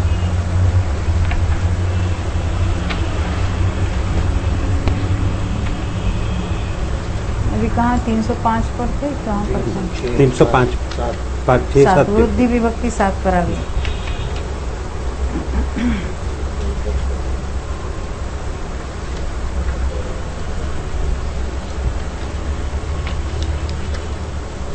ये षष्ठांग वृद्धि की बात तो नहीं होती है। काल वगैरह बातें, स्वामित्व बताया, अंतर बताया।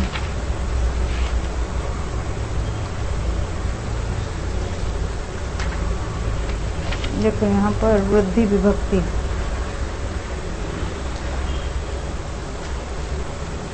छह प्रकार की वृद्धि होती, इतना ही बताया वहाँ पर। हाँ, कुछ ज्यादा बताया नहीं, आगे बताया होगा वृद्धि में।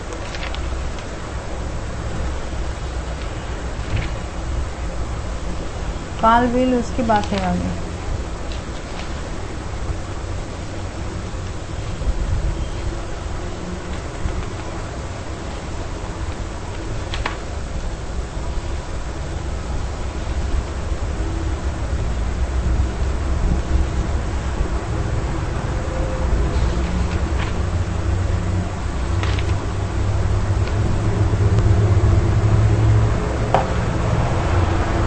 यहाँ उन्होंने इसी में ले लिया ना डायरेक्ट,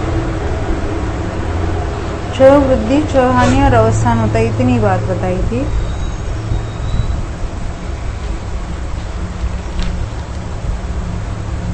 यहाँ हम जो पर्याय समास वाला टेबल देखते हैं ना, उसी की बात नहीं है यहाँ पर।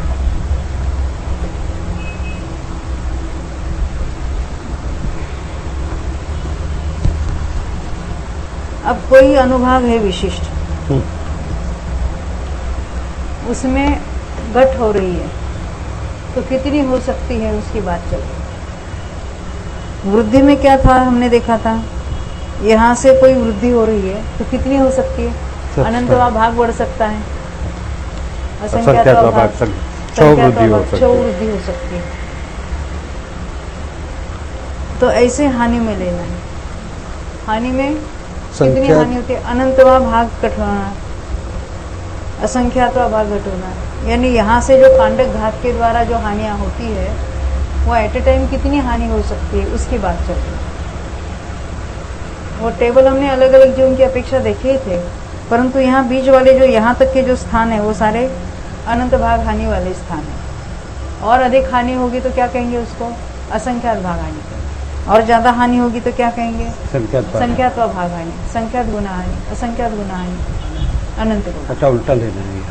हाँ, ये कितनी हानि हुई है तो अनंत गुना हानि। हमने देखा था ना, ये वृद्धि में अनंत गुना वृद्धि हुई, फिर भी ये वृद्धि ज्यादा थी, उत्कृष्ट वृद्धि। हाँ। अब कहते ये भी अनंत गुना हानि हो गई। तो इसमें ये 6 स्थान है अलग अलग। कोई जो अनंतवा भाग ही कम करेगा, असंख्यातवा भाग कम करेगा या संख्यातवा भाग कम करेगा, तो उसके लिए यहाँ ये बात बताए। तो कहाँ तक ये अनंतवा भाग कम कर सकता है, कहाँ तक? यानी उत्कृष्ट अनुभाग से लेकर शुरुआत किया था उन्होंने, तो कहाँ तक नीचे तक आ सकते हैं? तो यहाँ उसके लिए उन्होंने बताया उल्टे क्रम से यानी उत्कृष्ट जो यहाँ बंद है, उत्कृष्ट अनुभाग है। अब यहाँ नीचे आकर ऐसा कोई पॉइंट है कि वहां से ये संख्यात भाग कहा था ना उन्होंने, संख्यात भाग वृद्धि का अंतिम विकल्प होगा। यानी यहाँ से ऊपर चले जाएंगे तो इसके अपेक्षा संख्यातवा भाग बढ़ गया, ऐसा कहेंगे हम। वहां तक जो नीचे आता है तो उसको अनंत भाग हानि कहेंगे। ये बात बताना चाहिए। अभी विशेषार्थ पढ़ेंगे तो और क्लैरिटी होगी शायद, और कल और फिर बढ़ेगी अपनी क्लैरिटी। रात भर में अंदर जाएगा ना तो कुछ विशेषार्थ।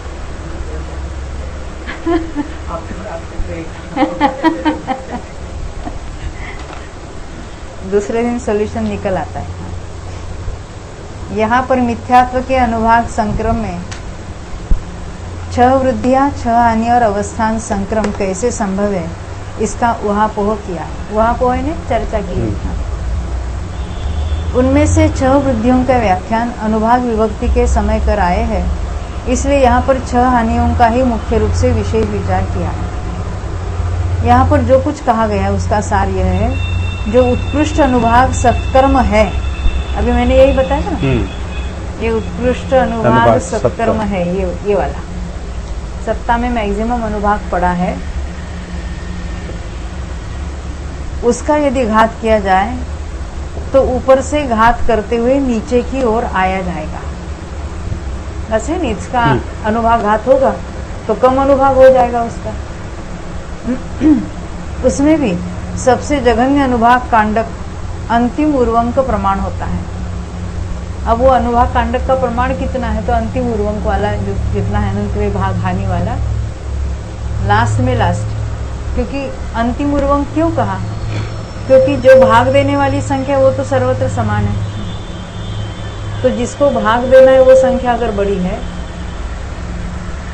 तो भागाकार का प्रमाण भी कुछ अलग हो रहा है। क्योंकि डिनोमिनेटर जिसको कहते हैं हम, छेद सर्वत्र समान है, जहाँ ऊपर की संख्या बड़ी है वहाँ पे अलग अलग वहाँ तो प्रमाण बड़ा होगा। हमने स्टार्ट किया, हमने ऊपर से स्टार्ट किया है, तो उत्कृष्ट अनुभाग वाला घात होकर उसका अनंत भाग घट जाएगा। सर्वत्र अनंत के लिए हम जीव राशि वाला अनंत लेते हैं।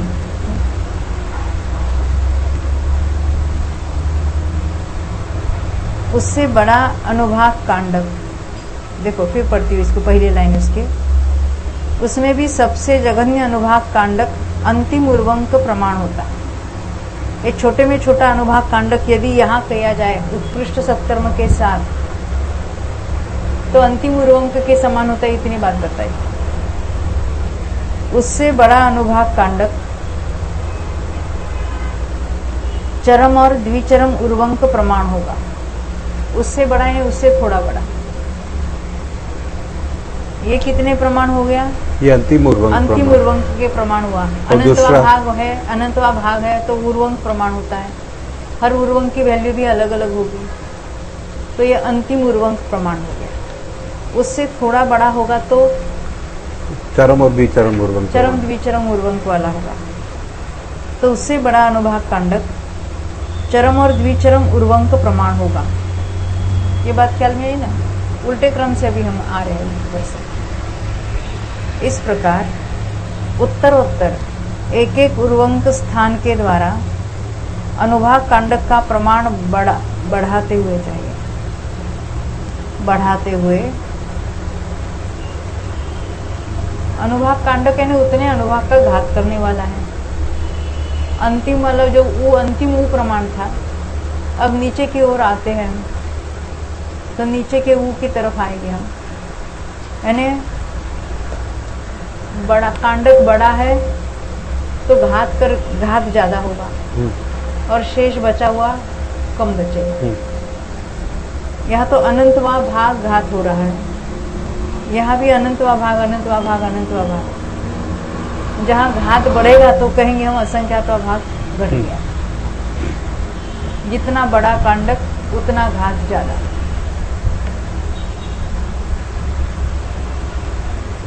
तो कहते इस प्रकार उत्तरोत्तर एक एक उर्वंक स्थान के द्वारा अनुभाग कांडक का प्रमाण बढ़ाते हुए, अनुभाग कांडक बड़ा हो रहा है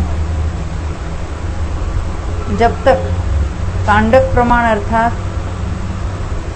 आवली के असंख्यातवें भाग प्रमाण उर्वंक स्थान नीचे उतरकर, यानी उर्वंक कितने चले जाएंगे, आवली के असंख्यातवें भाग। यहाँ सूच्यंगुल के असंख्यात नहीं कहा है। असंख्यात भाग वृद्धि स्थान नहीं मिलता तब तक अनंत भाग हानि ही होती रहती है।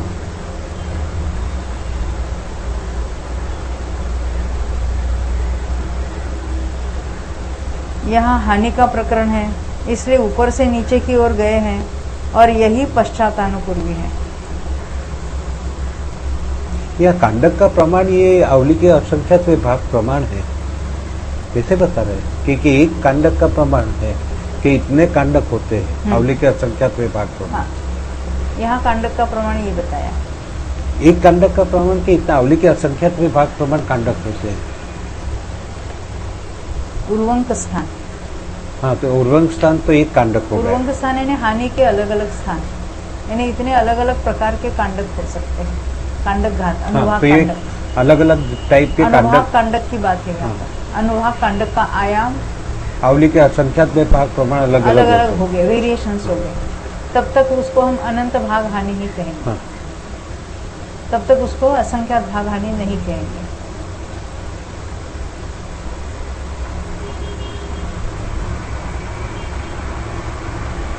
यहाँ हानि का प्रकरण है, इसलिए ऊपर से नीचे की ओर गए और यही पश्चातानुकूल है। हम ऊपर से उत्कृष्ट अनुभाग से हम देख रहे हैं। पहले में छोटा अनुभाग कांडक बताया, वो कांडक का प्रमाण बढ़ाते गए, फिर भी उसको भी एक समय बढ़ाया, दो एक समय नहीं, यहाँ पर एक एक स्पर्धक हम नीचे आते रहे, फिर भी उसको क्या कहेंगे हम? अनंतवा भाग ही कहेंगे।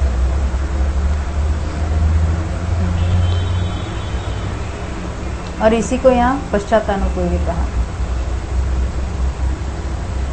यहाँ इतना विशेष समझना है, यहाँ पर अनंत भाग हानि में जो अनंत अनुभाग कांडक का प्रमाण कहा है, सो वह अंतिम उर्वंक प्रमाण भी हो सकता है, चरम और द्विचरम उर्वंक प्रमाण भी हो सकता है, चरम द्विचरम और त्रिचरम उर्वंक प्रमाण भी हो सकता है। ये सब क्या है? अनंत भाग हानि वाले ही स्थान है। इस प्रकार उत्तरोत्तर अनुभाग कांडक के प्रमाण में वृद्धि करते हुए वह आवली के असंख्यातवें भाग के बराबर चरमादि उर्वंक प्रमाण भी हो सकता है। यानी जो उर्वंक का स्थान है उतने स्थान नीचे आ सकते हैं। अभी इसको हम कल फिर से दोबारा विशेषार्थ से देखेंगे। जावाणी के ज्ञान से सूझे लोकालो, सोवाणी मस्तक नमो सदा देखो। नमो ओरियंताणम नमो सिद्धाणम नमो आर्याणम नमो वज्राणम नमो लोहे तपोत्सावणम। नमो ओरियंताणम नमो सिद्धाणम नमो आर्याणम नमो वज्राणम नमो लोहे तपोत्सावणम। नमो ओरियंताणम नमो सिद्धाणम नमो आर्याणम नमो वज्राणम नमो